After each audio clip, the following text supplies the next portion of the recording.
Good evening everyone. Ako po ay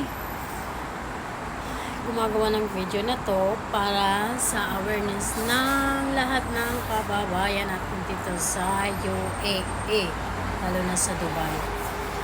At nag-a-apply kayo po at siguraduhin yung hindi kayo gagamitin ng employer, lalo na yung visa nyo, yung grace period nyo, pag-cancel na kayo. Kasi maraming mga employer o maraming mga owner na ginagamit yung visa natin. In the end of the day, wala tayong sasahurin. Kasi may na-encounter ako, based of my experience, ganun ang ginagawa.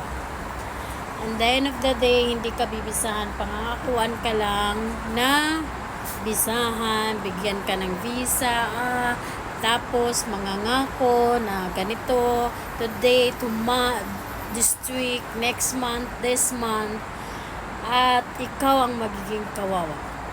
Kung aasa ka sa mga lahat ng sinasabi o promises ng isang owner, tayo po ay magiging kawawa in the end of the day. Kaya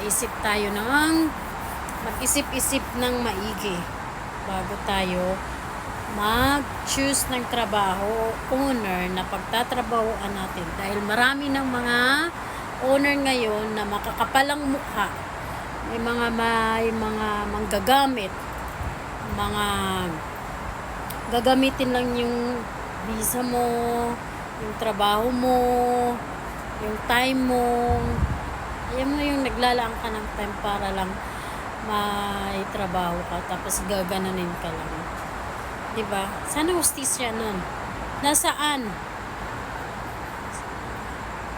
I know na maraming makaka-relate sa video na ito.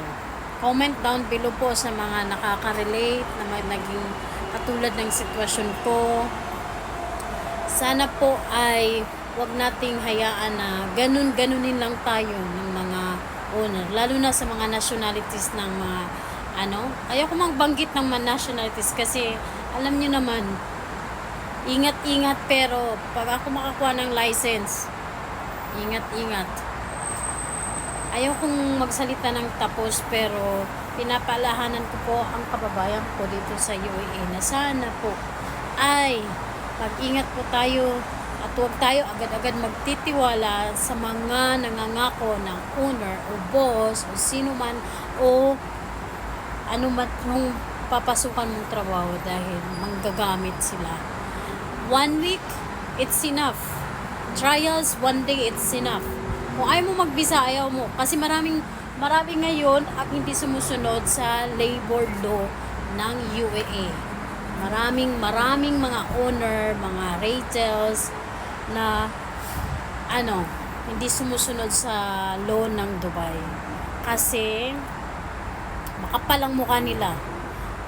Alam mo yon, yung tipong galit na galit ka na nanidin. Ang sarap mo ng, ay nako, ewan ko na lang talaga, God bless na lang sa mga taong ganon. At ito pa, pahabol pa, may mga kababayan din na makapal din ang mukha. Doon sila tawag dito, pumapanig sa mga owner porque may visa siya, porque maganda ang trato. Pero pag nakatalikod ka, ikaw yung binubong, ay nako, ewan ko na lang talaga. Kaya ingat talaga tayo, guys. Yung mga taong mapanggamit at ay nako, ewan ko na lang talaga. So sa lahat ng makaka-relate sa sitwasyon ko, komento lang po kayo at huwag natin hayaan yung mga taong mapanggamit sa atin. Porque nangailangan tayo ng trabaho at ganunin na lang tayo at hindi na lang idadaan sa mga legal na proseso. Ano sila? Kaya maraming mga owner na natuto na ng ganyan o ginagawa ang ganyan kasi takot tayo mag-complain, takot tayo magsabi ng totoo na ganito ganyan. Kinukonsider na lang natin ang ginagawa nila, which is hindi tama yun. may law tayo dito sa UAE. Dapat sinusunod yun. Once na may business ka, dapat sinusunod mo yung rules kung ano ang nakasaad at kung ano yung agreement being employer and employee between the two parties. Alam mo yung ganun? Nakakasura lang. Gusto ko lang mag-voice out, guys. Grabe. Ang nakakainis. Itong mga lahing ito, nakakainis. Grabe. Itong mga lahing itong S na yan. Okay na magdugtong sa lahi, sa nationality na S. Part of ano siya.